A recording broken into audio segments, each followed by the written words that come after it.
우리에게 주시는 하나님 말씀은 느헤미야 8장 1절부터 13절까지 말씀입니다. 느헤미야 8장 1절부터 13절까지 말씀입니다. 이스라엘 자손이 자기들의 성읍에 거주하였더니 일곱째 달에 이르러 모든 백성이 일제히 수문학 광장에 모여 학사 에스라에게 여호와께서 이스라엘에게 명령하신 모세의 율법책을 가져오기를 청하매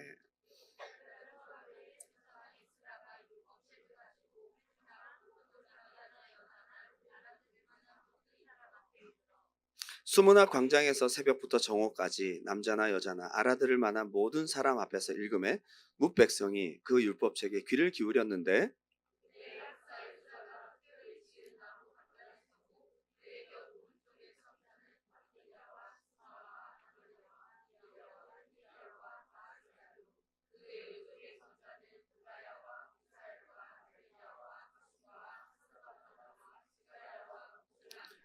에스라가 모든 백성 위에 서서 그들 목전에 책을 펴니 책을 펼 때에 모든 백성이 일어서니라.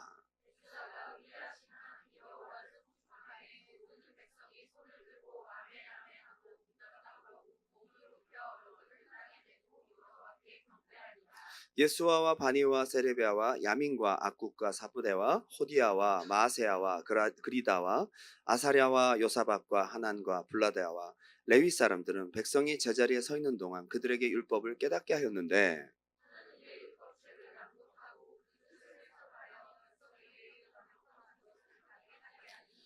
백성이 율법의 말씀을 듣고 다 우는지라 총독 느헤미야와 제사장 겸 학사 에스라와 백성을 가르치는 레위 사람들이 모든 백성에게 이르기를 오늘은 너희 하나님 여호와의 성일이니 슬퍼하지 말며 울지 말라 하고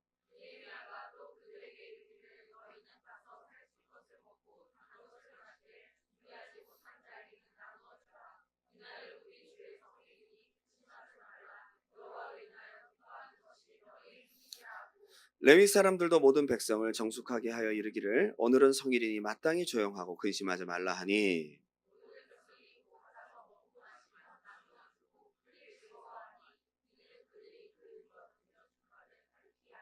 다 같이 그 이튿날 뭇 백성의 족장들과 제사장들과 레위 사람들이 율법의 말씀을 밝히 알고자 하여 학사 에스라에게 모여서 아멘.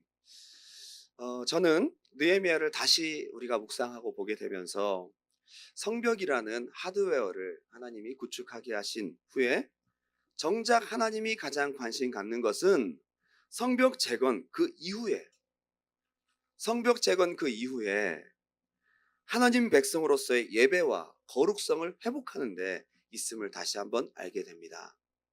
하나님은 우리 두란노 교회뿐만 아니라 모든 교회에서 많은 행사들과 교회 건축과 많은 주님의 일들을 위한 선교와 예배와 눈에 보여지는 많은 활동들 가운데 그 자체에도 의미가 있지만 그 일을 통해서 뒤에 이루고자 하는 목적이 있습니다. 그것이 여러분 안에서 일어나는 아름다운 영적인 변화가 되는 줄 믿습니다. 그릇을 담기게 되는 내용물을 보면서 왜 그릇을 그렇게 만들었는지를 우리는 깨닫고 알게 됩니다.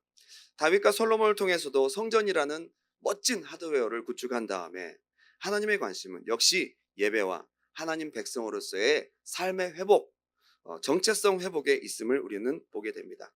결국 열왕기 상하를 쭉 거치면서 수많은 왕들이 우상 숭배하고 하나님을 향해서 드리는 모든 예배들이 무너지고 우상 숭배와 죄악으로 말미암아 하나님 백성으로서의 거룩을 상실하고 나니까 그 만든 성전마저도 하나님께서 이방 민족의 발에 의해서 밟히게 하시는 것을 봅니다. 결국 성벽을 짓게 되는 과정은 짧게 묘사가 됩니다. 1장과 2장은 느헤미야의 콜링 그리고 3차 포로 귀환이 이루어지고 3, 4, 5, 6장 거기에 성전 짓는 것이 묘사가 되고요. 진짜 중요한 것은 7장부터 14장까지 긴 부분이 다 성벽 재건에 있는 것이 아니라 성벽을 완성한 다음에 백성들의 변화에 있음을 우리는 알 수 있습니다. 느헤미야의 반 이상을 차지하며 소상하게 기록된 하나님의 관심의 내용은 뭐냐? 성벽을 만든 후에 있었다는 것입니다. 여러분 눈에 보이는 무언가를 이루고 여러분 눈에 보이는 무언가가 되는 것보다 하나님의 진짜 관심은 그 뒤에 여러분의 삶에 있는 줄 믿습니다. 8장 9장은 예배와 절기 회복이 이루어집니다. 부흥의 기틀이죠. 예배가 회복되고 절기가 회복됩니다. 그리고 10장부터 13장은 예배를 통해 받은 은혜, 하나님의 말씀을 실현하는 과정, 삶에서 실천하는 과정, 삶에서의 개혁과 부흥이 묘사되고 있습니다. 여러분, 하나님의 개혁과 부흥은 무엇으로부터 출발할까요? 자원하여 드린 예배, 그리고 살아있는 예배를 통해서 시작됩니다. 지난주에 이 말씀을 함께 나누었습니다. 두 가지로 지난주에 함께 은혜를 나눴는데요. 첫째는 자원하여 하나님께 나아온 그 예배. 느헤미야 8장 1절부터 읽어드립니다. 이스라엘 자손이 자기들의 성읍에 거주하였더니 일곱째 달에 이르러 모든 백성이 일제히 수문 앞 광장에 모여 학사 에스라에게 여호와께서 이스라엘에게 명령하신 모세의 율법책을 가져오기를 청하매. 누가 모은 것이 아닙니다. 자기들이 모였어요. 스스로 모인 거예요. 자원하여 모인 가운데 하나님의 은혜가 있습니다. 율법책을 읽어달라고, 읽어주겠다고 율법책을 가져온 것이 아닙니다. 읽어달라고, 율법책을 가져와 달라고 백성들이 자원했습니다. 자원하는 모임에 은혜가 있습니다. 8장 13절에 이튿날 또 모였습니다. 또 모여서 읽어달라고. 자원하여 모임들이 늘어날수록 은혜는 더 풍성해지고 거기에 개혁과 부흥이 있었다는 거예요. 두 번째는 살아있는 리액션이 있는 예배. 그들은 예배 가운데 하나님 앞에 반응했습니다. 하나님 앞에 반응했습니다. 에스라가 그들의 목전에 체교편이 모든 백성이 다 일어납니다. 하나님의 영광을 돌리니 그들이 아멘하고 화답하고 몸을 굽혀 얼굴을 땅에 대고 여호와를 경배합니다. 반응이 있는 예배, 리액션이 있는 예배, 살아있는 반응을 하나님 앞에 나타내는 여러분 되시기 바랍니다. 하나님은 인격이십니다. 오늘은 지난주에 이어서 이 부흥과 개혁의 시작점이었던 예배, 하나님이 기뻐 받으시는, 역사하시고 우리의 삶을 변화시키시고 우리를 사용하시는 그 예배의 모습을 두 가지로 함께 더 은혜를 나누고자 원합니다. 지난주에 이어서 첫 번째로 전인격의 표현입니다. 여러분, 우리의 지성과 우리의 감성과 우리의 의지적 결단이 예배 때 있어야 될 줄 믿습니다. 하나님을 알아가고자 하는 간절한 갈망, 그리고 하나님 앞에 받은 은혜를 표현하는 우리의 감성, 우리의 의지적 결단, 이것이 표현되는 예배가 하나님이 기뻐 받으시는 예배입니다. 느헤미야 8장 7절부터 읽어드립니다. 예수아와 바니와 세레비아와 야민과 악국과 사부대와 호디아와 마아세야와 그리다와 아사랴와 요사밧과 하난과 블라야와 레위 사람들은 백성의 제자리에 서 있는 동안 그들에게 율법을 깨닫게 하였는데, 알게 하는 것입니다. 알게 됩니다. 하나님의 율법책을 낭독하고 그 뜻을 해석하여 백성에게 그 낭독하는 것을 다 깨닫게 하니 지적인 반응이 나타납니다. 여러분, 예배 가운데 깨달음이 있기 바랍니다. 그랬더니 백성이 율법의 말씀을 듣고 다 우는지라. 감성적인, 회개적 감성이 터지기 시작합니다. 표현이 나타나기 시작합니다. 분위기가 너무 격앙되고 그들이 하나님을 향해서 알고자 하는 갈망뿐만 아니라 알게 되었을 때 표현하는 그들의 회개적 감성에 온 군중이 소동하며 울기 시작합니다. 그때 총독 느헤미야와 제사장 겸 학사 에스라와 백성을 가르치는 레위 사람들이 모든 백성에게 이르기를 오늘은 여호와의 성일이니 울지 마라, 기뻐하라. 여호와를 기뻐하는 것이 너희의 힘이다. 그랬더니 또 백성들이 기뻐하는 거예요. 12절 다 같이 볼까요? 모든 백성이 곧 가서 먹고 마시며 나누어 주고 크게 즐거워하니 이는 그들이 그 들려준 말씀을 밝히 알미라. 여기에 그들의 예배 가운데 지적인 깨달음뿐만 아니라 감성적인 회개, 그리고 하나님의 말씀을 따라 실천하는 의지가 다 나타나고 있습니다. 자원하여 모이고 사모함으로 반응하면서 나의 감성과 인격 속에 하나님의 영이 역사하기 시작합니다. 여러분 안에 성령님이 이렇게 역사하시기 바랍니다. 여러분, 우리가 울고 싶다고 우는 것도 아니고요, 쥐어짠다고 눈물이 나오는 것도 아닙니다. 울게 하시고 기쁘게 하시고 깨닫게 하시고 알게 하시고 결단하게 하시는 이가 계십니다. 예배는 우리가 드리는 것이 아닙니다. 성령님으로 말미암아 드리는 것입니다. 세상 강연과 다른 것이 바로 그거예요. 세상 모임과 다른 것이 바로 그겁니다. 이 자리에 눈에 보이지 않고 손에 잡히지 않지만 성령님이 계십니다. 그분께서 우리의 인격, 우리의 지성과 우리의 감성과 의지로 반응케 하시고 어우러져 성령님 안에서 예배할 때에 우리가 변화가 있는 것입니다. 회복이 있고 개혁과 부흥이 있는 예배는 전인격적으로 성령 안에서 드리는 예배. 느헤미야서를 보면서 저는 글로 읽는데도 불구하고 예배를 드리는 이들의 태도와 진정성, 이들의 갈망, 이들이 마음을 다하고 있음을, 인격적으로 하나님 앞에 반응하고 있음을 우리는 알 수 있습니다. 느헤미야 8장 13절 다 같이 한번 읽어보겠습니다. 시작. 그 이튿날 뭇 백성의 족장들과 제사장들과 레위 사람들이 율법의 말씀을 밝히 알고자 하여 학사 에스라에게 모여서, 자, 이들이 왜 모였을까요? 알고 싶은 갈망, 밝히 알고자 하여. 여러분, 신령한 지식에 대한 마음속에 갈망이 있기 바랍니다. 예, 필요해요. 알고자 하여 모이는 것입니다. 그 전날 그렇게 새벽부터 오후까지 말씀을 그렇게 어쩌면 육신적으로는 지겹도록 들었는데 다음날 또 알고자 모입니다. 여러분, 지적인 활동이 살아나고 있는 것입니다. 알고자 하는 신령한 은혜가 살아나고 있는 것입니다. 또 모입니다. 그들이 알고자 합니다. 신령한 지식을 얻고자 합니다. 신령한 지식, 인격적인 반응인 것입니다. 느헤미야 9장 1절을 보니까 그달 29날에 23일 동안 계속 모인 거예요. 24일 날 또 모인 거예요. 이스라엘 자손이 다 모여 금식하고 굵은 배 옷을 입고 티끌을 무릅쓰고 하나님 앞에 회개하기 시작합니다. 알고자 하는 것에서 무엇으로 발전합니까? 다 알고 났더니 회개적 감성과 결단과 변화가 있기 시작하는 거예요. 여러분, 우리의 지성과 감성과 의지, 하나님이 우리에게 주신 인격으로 반응함으로 말미암아 이 인격적인 변화가 있고 인격적인 반응이 있고 인격적인 표현이 있는 그러한 예배가 되시기 바랍니다. 예, 요한복음 4장 23절에 이런 말씀이 있습니다. 아버지께 참되게 예배하는 자들은 영과 진리로 예배할 때가 오나니 곧 있더라. 아버지께서는 자기에게 이렇게 예배하는 자들을 찾으시느니라. 성령과 진리, 말씀, 하나님의 성령과 거짓이 없는 말씀 앞에 예배하는 자, 인격적으로 예배하는 자, 그런 예배자를 찾으십니다. 하나님의 성령과 거짓이 없는 진실한 말씀 앞에 진정성 있는 우리의 마음을 드리는 인격적인 예배, 그 예배를 하나님은 받으시고 그러한 예배자를 찾으신다는 거예요. 다 예배를 드리고 많은 교회들이 예배를 드리고 많은 찬양 집회와 많은 수양회와 많은 크리스찬 모임들이 얼마나 많은지 모릅니다. 이 시간에도 이 도시뿐만 아니라 여러 도시에서 수많은 교회들이 예배할 것입니다. 우리 토론토에만 300개가 넘는 한인교회가 있다고 합니다. 뉴욕과 LA는 더 많겠죠. 다 같은 성경, 다 같은 개역, 개정, 찬송 성경을 사용합니다. 부르는 찬양도 비슷합니다. 요즘 트렌드가 있습니다. 예배 순서도 그렇게 큰 차이가 없습니다.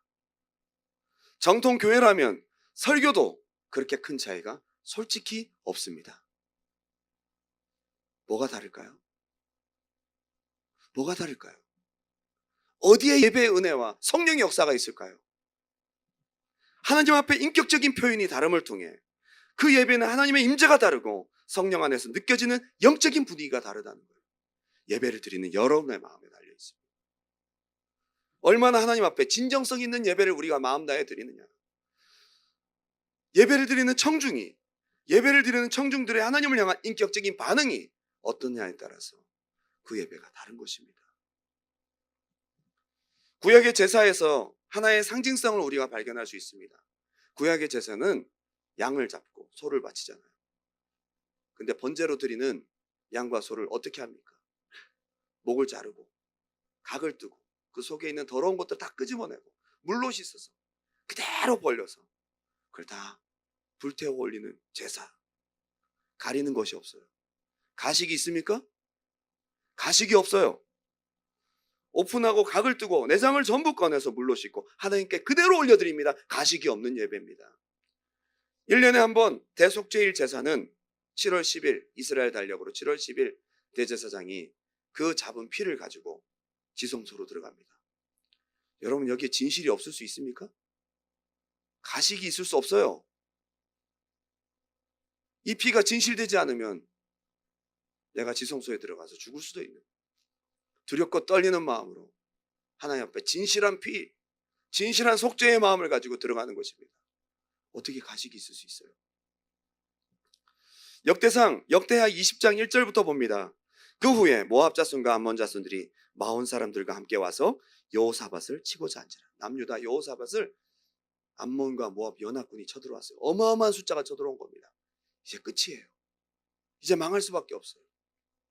어떤 사람이 와서 여호사밧에게 전하여 이르되 큰 무리가 바다 저쪽 아람에서 왕을 치러 오는데 이제 하사손 다말 곧 엔게디에 있나이다 하니 여호사밧이 두려워하여 여호와께 낯을 향하여 간구하고 온 유다 백성에게 금식하라 공포하며 유다 사람이 여호와께 도우심을 구하려 하여 유다 모든 성읍에서 모여와서 여호와께 간구하더라. 위기의 순간, 지금이 마지막일 수 있겠다 라고 하는 가장 어려운 인생의 순간, 여호사밧의 마지막 선택이 무엇이었을까요? 하나님을 향한 진정성 있는 예배를 드리고자 한 것입니다. 잘 선택한 것입니다. 여러분, 이 시간 하나님 앞에 진정성 있는 예배를 드리시기 바랍니다. 탁월한 선택. 그런데 그 마지막 진정성 있는 예배, 우러나오는 인격적인 표현을 올려드리는 그 예배에 하나님의 영이 역사하시는 거예요. 하나님의 영은 언제 역사하실까요? 우리의 마음을 드리고 우리의 성품을 드리고 우리의 전인격을 드리는 그 예배, 진정성 있는 예배 가운데 성령님이 역사하세요. 볼까요? 역대하 20장 14절 다 같이 그들의 마지막 예배라고 할 수밖에 없는 그 무섭고 두려운 순간에 예배하는 중에 금식하고 마음을 다하는 예배 가운데 하나님이 역사하십니다. 14절 시작. 여호와의 영이 회중 가운데에서 레위 사람 야시엘에게 임하셨으니 그는 아손 현손이요 여이엘의 증손이요 분하의 손자요 스갈의 아들이더라. 아멘. 예배자에게, 하나님을 찬양하는 자에게, 야시엘에게 하나님의 영이 임합니다. 그를 통해서 힘있는 예언이 선포됩니다. 야, 전쟁은 여호와께 속한 것이다. 지금 쳐들어오는 저 엄청난 무리를 두려워하지 마라. 하나님이 함께 하실 것이다.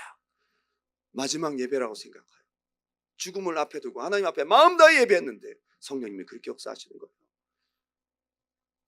그의 예언이 모든 그 백성들의 마음을 뒤흔들었습니다. 힘과 용기가 생기기 시작합니다. 믿음이 생기기 시작합니다. 마음 다하는 예배 가운데 하나님이 역사하시는 거예요. 역대하 20장 20절부터 읽어드립니다. 이에 백성들이 아침에 일찍 일어나서 드구와 들로 나가니라. 나갈 때에 여호사밧이 서서 이르되 유다와 예루살렘 주민들아 내 말을 들으라. 너희는 너희 하나님 여호와를 신뢰하라. 그리하면 견고히 서리라. 그의 선지자를 신뢰하라. 그리하면 형통하리라. 진정성 있는 예배 가운데 성령님의 역사가 있었고 이들의 마음 가운데 두려움은 떠나고 하나님을 신뢰하는 마음이 생기기 시작합니다. 그리고 그들이 한 마음이 되어서 어떻게 하느냐? 백성과 더불어 의논하고 노래하는 자들을 택하여 거룩한 예복을 입히고 군대 앞에서 행진하여. 여러분, 이 찬양에 가식이 있을까요? 노래하는 자들, 아무런 전투력이 없는 자들을 군대 제일 앞에 세웠어요. 목숨을 건 그들의 찬양에 어떤 마음이 있었을까요? 그들의 찬양이 어떠한 찬양일까요? 여호와를 찬송하여 이르기를 여호와께 감사하세 그의 인자하심이 영원하도다 하게 하였더니 그 노래와 찬송이 시작될 때에 여호와께서 복병, 천사를 말하는 거예요. 천사를 두어 유다를 치러 온 암몬 자손과 모압과 세일산 주민들을 치게 하심으로 그들이 패하였으니 하나님 앞에 진정성 있는 예배 가운데 하나님의 영이 역사하십니다. 마음에서 우러나오는 인격적인 감사의 표현, 진정성 있는 영의 찬양, 정말 우리의 전인격과 마음을 온전히 드리는 그 찬양과 예배 가운데 하나님의 돌파와 승리가 있습니다. 제가 한 사람을 예를 들어서 너무 미안한데요. 윤찬이가 지난 겨울, 지금 이제 아직도 겨울이지만 지난 연말에 코업을 준비하는데 너무 안 풀리고 안 되는 거예요. 지난번에 좋은 코업을 만나서 잘 했는데 이번에도 될 줄 알았는데 잘 안 되는 거예요. 마음이 심란하고 괴롭고 풀리지 않는 그 여러 가지 삶의 문제 가운데 마음이 답답했는데 이번 1월 달에 초에 있었던 청년부 겨울 수양에 광고를 하게 되었습니다. 갑자기 참석해서 은혜 받고 싶다. 예배를 회복하고 싶다라는 마음이 쏟아져 나왔어. 여러 가지 심란한 마음들을 뒤로하고 오히려 사람들을 데리고 참석을 했어요. 말씀을 듣고 기도하는 중에 의도치 않았는데 가슴에서부터 터져 나오는 눈물이 막 쏟아져 나오기 시작합니다. 예배 앞에 깨달음과 그리고 하나님 앞에 성령 안에서 인격적인 반응을 하기 시작합니다. 예배 때마다 마음 다해 예배를 하기 시작합니다. 성령님이 역사하신 것입니다.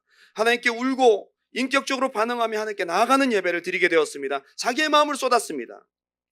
전인격적으로 표현하고 마음 다해 하나님께 부르짖고, 여러분 심란할 때, 문제가 생길 때, 풀리지 않을 때 그것을 예배에 쏟을 수 있는 인격적인 표현으로 만드시기 바라요. 여러분 힘들고 어려운 마음들이 오히려 하나님 앞에 전인격적으로 나아갈 수 있는 자원이 될 수 있어요.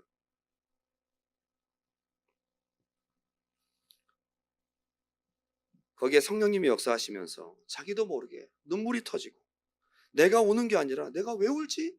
울게 하시는 하나님의 성령의 역사를 경험하게 됩니다. 은혜를 받고 예배 가운데 돌파가 있었어요. 그리고 바로 다음 주에 의도치 않게 에어 캐나다에 취업을 하게 되었어요.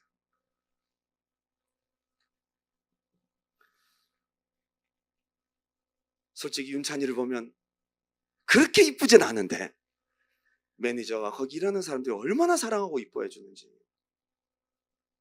하나님의 역사예요. 여러분 예배에 승리가 있기 바랍니다. 예. 인격적으로 하나님과 소통하며 진정성 있는 표현의 예배에 하나님의 역사와 은혜가 있습니다. 부흥과 개혁이 거기 있습니다. 우리 예배는 살아서 보고 계시고 이 시간도 보고 계시고 우리와 인격적으로 소통하기 원하는 하나님께 예배하는 것입니다. 그러한 예배. 저는 오늘 드리는 우리 예배가 우리 인생의 마지막 예배라면 오늘 올려드리는 인격적인 표현 어떻게 해야 될까요? 내가 오늘 드리는 이 예배가 이 순간이 내 인생에 드릴 수 있는 마지막 유일한 예배라면 얼마나 우리가 진정성 있는 예배를 드릴 수 있을까요? 마지막 예배에 빠질 수 있을까요? 건성으로 찬양할 수 있을까요? 잡생각하며 기도할 수 있을까요? 우리에게 주어진 10분의 기도가 길게 느껴지는 것이 아니라 내가 지금 마지막 하나님 앞에 올려드리는 이 기도를 어떻게 올려드릴까? 말 한마디. 내가 지금 어떤 기도 제목으로 하나님께 올려드릴까? 하나님이 지금 내게 주시는 말씀이 무엇인지 집중하지 않을 수 있습니까? 이러한 예배, 이러한 부흥을 맛보는 두란노교회 예배 여러분 성도님들이 되시기를 주님의 이름으로 축원합니다. 한번 은혜 받는 것으로 그치지 마시고 예배 때마다 하나님의 역사를 경험하는 여러분 삶이 되었으면 좋겠습니다. 저는 4월 7일부터 1부와 2부로 드리는 나뉘어지는 새로운 하드웨어, 새로운 바운더리, 새로운 시스템, 이것보다 더 중요한 것은 그 후에 그 안에서 드리는 여러분들의 예배와 인격적인 반응의 예배, 성령님이 역사하시는 진정성 있는 예배가 더 하나님의 관심이 있는 줄 믿습니다. 두 번째는 받은 은혜를 삶으로 가져가라는 거예요. 삶으로 가져가는 예배가 진짜 능력 있는 예배입니다.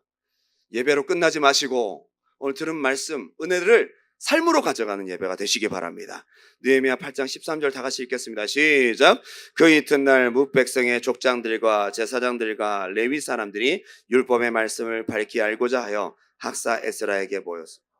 그 다음에 뭐 했어요? 이들이 모여서 우리가 듣다 보니까 절기가 있더라고요. 그 절기가 무슨 초막절인가 절기가 있는데 그거 어떻게 지키는 겁니까? 라고 물어보게 되고 그것을 알게 됩니다. 저는 여기에 굉장한 중요한 의미가 있습니다. 말씀을 듣다 보니까 행해야 될 일들이 무엇인지를 알게 되고 은혜 받고 내가 무엇을 해야 될지, 이 말씀 가운데 명령하는 것이 무엇인지, 하나님이 무엇을 기뻐 받으시는지에 대한 관심이 가기 시작한다 이 말이에요. 여러분 말씀의 은혜를 받을 때 어디에 생각해야 될까요? 하나님이 내가 한 주간 동안 앞으로 살아야 될 말씀, 그 시간 가운데 무엇을 하기를 원하실까? 내가 어디에 실천을 해야 될까? 백성들의 관심이 거기 있었습니다. 듣다 보니 초막절기가 있던데 그거 지켜야 되지 않을까요? 어떻게 지켜야 될까요? 실천이 보이기 시작합니다. 여기에 부흥이 있어요. 받은 은혜를 실천에 옮기기 위한 질문과 적용을 위한 구체화 작업이 이어집니다. 인격적인 예배 참여와 반응의 마지막에는 구체적인 실천 방향이 반드시 있게 돼 있다는 거예요. 은혜를 받았다면 삶의 라이프 스타일에 변화가 있어야 하고, 가치관이 바뀌어야 하고, 성품과 인격에 변화가 있어야 되고, 나의 행동과 말과 나의 관심사, 나의 스케줄에 변화가 생기기 시작하고, 나아가 나를 둘러싼 환경과 사람들에게 말씀을 이루기 위한 영향력이 나타나야 된다는 것입니다. 참 놀라운 것은 은혜를 받고 실천을 하고, 이 백성들이 초막절을 이제 물어봤잖아요. 그러고 난 다음에 8일 동안 초막절기를 23일까지 지켜요. 실천을 하면서 이스라엘 백성들은 그 안에서 더 큰 기쁨과 은혜를 발견하게 된 것입니다. 23일까지 끝났으면 이제 모이지 말아야죠. 거기서 은혜를 받고 나니까 24일날 또 모이는 거예요. 느헤미야 9장 1절, 그달 29날에, 이날이 언제냐? 초막절 절기를 지키고 난 다음에 다시 모였어요. 여러분, 하나님의 말씀을 지키고자 작정하고 삶 가운데 체험하고 나면요, 그 다음 주 주일 예배가 또 기대가 됩니다. 오늘 내가 말씀을 묵상하고 체험하고 나면 내일 큐티가 또 기대가 됩니다. 하나님의 은혜가 계속 이어지는 거예요. 여러분, 우리가 예배 때 받는 은혜도 있지만 이 말씀을 적용하면서 삶에서 하나님의 보이지 않는 손길을 경험할 때 더 큰 은혜가 있습니다. 거기에 말씀에 대한 신뢰가 생겨요. 말씀을 들을 때 신뢰가 생기는 게 아니고요, 하나님의 말씀에 대한 신뢰는 언제 생긴지 아세요? 이 말씀이 이루어지는 현장을 볼 때 신뢰가 생겨요. 믿는 자들에게는 이런 표적이 따르니 저희가 내 이름으로 귀신을 쫓아내며 새 방언을 말하며 병든 사람에게 손을 얹은 나으리라 하시더라. 채찍이 맞음으로 나음을 입었도다. 늘 알고 있었던 말씀이지만 선교지에 가서 병든 자를 불쌍히 여겨서 그를 위해 기도해 줄 때에 현장에서 병이 낫는 역사가 나타납니다. 그렇게 알고 있었던 말씀인데 언제 믿음이 생겨요? 100번 말씀을 듣는 것도 중요하지만 한 번의 말씀이 나를 통해 이루어질 때 진짜 믿음이 생겨요. 백성들이 초막절을 지키면서 기쁨과 믿음이 생긴 거예요. 다시 29날에 또 모이기 시작합니다. 모여서 금식하며 굵은 베옷을 입으며 티끌을 무릅쓰며 하나님 앞에 회개하는 역사가 나타납니다. 여러분, 우리가 살다 보면 식욕이 있을 때가 있고 없을 때가 있잖아요. 늘 식욕이 있는 분들도 계시지만 침샘에 설탕이 있어서 모든 음식들이 달게 느껴지고, 참 그것도 감사한 일이죠. 식욕이 왜 없느냐? 그걸 소화시키고 그 에너지를 건강한 방법으로 배출시키지 못할 때 식욕이 없습니다. 하루 종일 뒹굴뒹굴하고 아무런 에너지 소모가 없는데 삼시세끼 다 먹으면 어떻게 될까요? 열심히 공부하고 열심히 내가 무언가를 하면 아침에 아무리 밥을 많이 먹고 왔어도 점심때가 되기 전에 밥 생각이 납니다. 열심히 일하고 운동하고 에너지를 다 행함으로 배출하고 나면 모든 음식을 다 먹을 수 있을 것 같은 식욕이 폭발하기 시작합니다. 신앙에서도 예배와 하나님 은혜에 대한 영적 식욕이 없는 것도 마찬가지라는 거예요. 소화시키지 못한 많은 칼로리에 거룩한 양식들이 아직 실행되지 않은 채 내 안에 그대로 쌓여 있는데 예배와 말씀에 대한 굶주림이 있을 리가 없어요. 신앙의 매너리즘은 실천하지 않은 쌓인 칼로리가, 여러분, 그게 독이라는 거예요. 삶으로 가져가서 실천하고 체험하면 더 많은 은혜를 경험하고 더 예배를 사모하게 되고 더 쫄쫄 굶은 채로, 심령이 가난한 채로, 의에 줄이고 목마른 채로 또 예배 때 옵니다. 그러면 또 은혜 받고 삶으로 가서 또, 이게 선순환 구조예요. 그런데 은혜를 못 받고 더부룩한 상태로 찝찝한 채로 돌아갑니다. 소화가 안 되고 잔뜩 체한 상태로 돌아갑니다. 은혜는 못 받고 교회 와서 시험 들고 돌아갑니다. 말씀을 실천하고 소화시키지 못한 채 더부룩한 영적 상태로 가스가 가득 차서 다음 주일날 또 옵니다. 무슨 은혜를 받겠어요? 뭐가 문제일까요? 이게 악순환이라는 거예요. 사도행전 17장 11절, 베레아에 있는 사람들은 데살로니가에 있는 사람들보다 더 너그러워서 간절한 마음으로 말씀을 받고 이것이 그러한가 하여 날마다 성경을 상고함으로 삶에서의 고민이 있는 사람들, 들은 말씀들을 삶 가운데 가지고 가서 이게 과연 그러한가 삶에서 살펴보며 어떻게 행할지를 고민하는 것입니다. 삶으로 가져가는 것에 많은 부분 실패합니다. 그것을 가지고 가지 않습니다. 나가면서 다 빼앗깁니다. 대부분. 저는 4가지의 밭을 보면서 길가밭, 길가밭은 말씀을 들을 때 뺏기는 거고요. 돌짝밭과 가시덤불밭은 말씀을 듣고 삶으로 가져가서 빼앗기는 경우입니다. 결국 뺏기는 겁니다. 말씀을 들을 때 뺏기는 거나 말씀을 가져가는 과정에서 뺏기는 거나 삶에서 뺏기는 거나 다 뺏기는 것입니다. 옥토밭은 듣고 결실하는 자니, 말씀을 듣고 은혜 받는 것까지가 아니에요. 행에서, 신앙에서, 삶에서 열매가 30배에서 100배까지 열매를 맺어야 되는 것입니다. 누가복음 8장 15절 다 같이 읽겠습니다. 시작. 좋은 땅에 있다는 것은 착하고 좋은 마음으로 말씀을 듣고 지키어 인내로 결실하는 자니라. 말씀을 어떻게 했다고요? 듣고 지키어 삶에서 열매 맺는 거죠. 그게 좋은 땅이죠. 브리티시 콜롬비아 대학의 론 화이트 헤드 박사는 도미노의 숨은 위력을 알아보기 위해서 실험을 진행을 했습니다. 갈수록 크기가 1.5배씩 커지는 블록 13개를 만들어서 하나하나 넘어질 때마다 발생하는 힘을 측정했어요. 첫 번째 도미노 넘어질 때 딱 힘이 발생하고 마지막 13번째 발생하는 힘을 다 측정했는데, 맨 처음 블록이 두 번째 블록을 넘어뜨릴 때 발생한 힘이 0.24 마이크로줄, 굉장히 작은 힘이에요. 조금씩 커지거든요, 이게. 그런데 마지막 12번째 블록이 마지막 13번째 블록을 넘어뜨릴 때에는 51줄에 해당되는 힘이 발생하더라. 이것도 그렇게 큰 힘은 아닌데요. 처음 것보다 몇 배의 힘이 발생했느냐? 20억 배. 20억 배의 힘이 발생하더라. 처음에 작은 거였는데 이게 나중에 끝에 넘어질 때는 힘이 20억 배나 되더 20억 배. 일종의 나비 효과 같은 거죠. 작은 시작과 실천이 있을 것입니다. 여러분, 큰 거 아닙니다. 작은 시작과 실천이 있습니다. 내가 받은 은혜의 말씀에 반응하여 그 삶으로 가져가서 작은 실천을 시작하면서 하나님이 그것을 지지하시고 보증하시기 시작할 때부터 반드시 은혜의 나비 효과가 있습니다. 그걸 경험하는 여러분 되시기 바라요. 성경에서 분명히 얘기하고 있어요. 말씀을 듣고 지키어 결실하는 자니 곧 몇 배라고요? 30배, 60배, 100배. 내가 실천한 것보다 30배, 60배, 100배. 실천을 우리가 하는 것 같지만 하나님이 지지하시고 보증하시고 잘하게 하시고 열매를 맺게 하시는데 우리가 생각한 것보다 훨씬 더 은혜로운 결론이 있습니다. 마태복음 7장에 결론이 굉장히 중요하죠. 5장부터 7장까지 전부 산상수훈의 중요한 말씀들인데요. 마지막 결론은 딱 이렇게 나요. 말씀을 듣고 행하는 자, 말씀을 듣고 행치 않는 자. 두 가지 상극된 결론.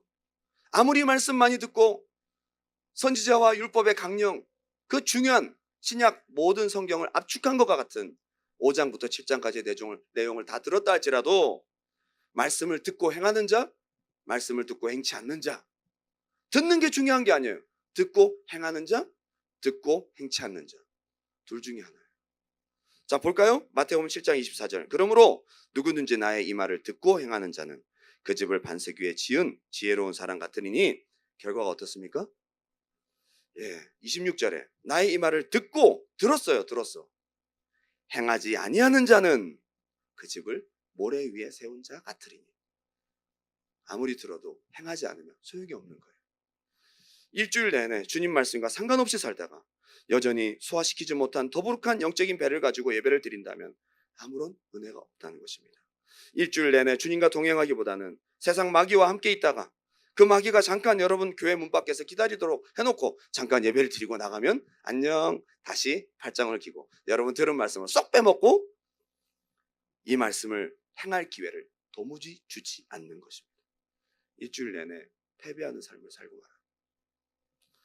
누가복음 11장 27절에 이 말씀을 하실 때에 무리 중에서 한 여자가 음성을 높여 이르되 당신을 뵌 태와 당신을 먹인 저지 복이 있나이다 하니 예수께서 이르시되 오히려 하나님의 말씀을 듣고 지키는 자가 복이 있느니라. 여러분 잘 들으시기 바랍니다. 에베소서 5장 15절 말씀 다 같이 읽겠습니다. 시작. 그런즉 너희가 어떻게 행할지를 자세히 주의하여 지혜 없는 자 같이 하지 말고 오직 지혜 있는 자 같이 하여 세월을 아끼라. 때가 악하니라. 그러므로 어리석은 자가 되지 말고 오직 주의 뜻이 무엇인지 이해하라. 뭘 주의하라고요? 어떻게 말씀 들을지를, 어떻게 내가 은혜 받을지를. 그것도 중요하지만 바울이 뭐라고 얘기하고 있어요? 어떻게 행할지를 자세히 주의하라. 여기 하나님의 관심이 있어요. 주의 뜻이 무엇인가 이해하라. 뭐죠? 행함에서 주의 뜻이 무엇이냐 이거죠. 술 취하지 말라 있는 방탕한 것이 오직 성령을 충만을 바라. 이게 행함입니다. 다 행함을 말하고 있습니다. 야고보서는 전체가 믿음의 행함에 대한 이야기를 하고 있습니다. 행함이 없는 믿음은 죽은 믿음. 예배는 많이 드리고 많은 듣는 말씀들이 유튜브와 수많은 설교 방송을 통해 넘쳐납니다. 여러분 몰라서 못하는 거 없어요. 다 알아요. 한 가지 심각한 영적인 질병이 있습니다. 영적인 근무력증, 영적인 소아마, 영적인 중풍병, 심각한 영적인 비만에 많은 이 시대 기독교인들은 신앙의 심각한 정체를 겪고 있다는 사실을 아시기 바랍니다. 수련회 다녀와서 은혜 받고 나서 그 은혜가 유지되지 못하고 은혜가 일회성이 되는 것이 가장 안타까운 것입니다. 대부분 그 받은 말씀을 삶으로 가져가지 못해서 그런 일이 발생합니다. 이번에 유스 코스 갈 때에 제가 이렇게 당부했습니다. 가서 많은 은혜, 10개, 20개 은혜 받으려고 하지 말고 하나 은혜 받고 하나 실천해라. 20개 은혜 받고 다 잊어버리는 거 필요 없어. 한 가지 은혜 받고 한 가지 실천해라. 그게 실속이다. 그게 하나님이 기뻐하시는 것입니다. 예배는 불꽃놀이가 아닙니다. 그 자리에서 화려하게 터지고 예배 때 끝나고 난 다음에 연기만 나는 그런 예배는 능력이 없는 예배입니다. 예배는 미사일 발사대. 여기서 불을 붙여서 어디서 터져야 될까요? 여러분 삶에서 터져야 된다는 거예요. 거기에 하나님의 역사가 있다는 것입니다.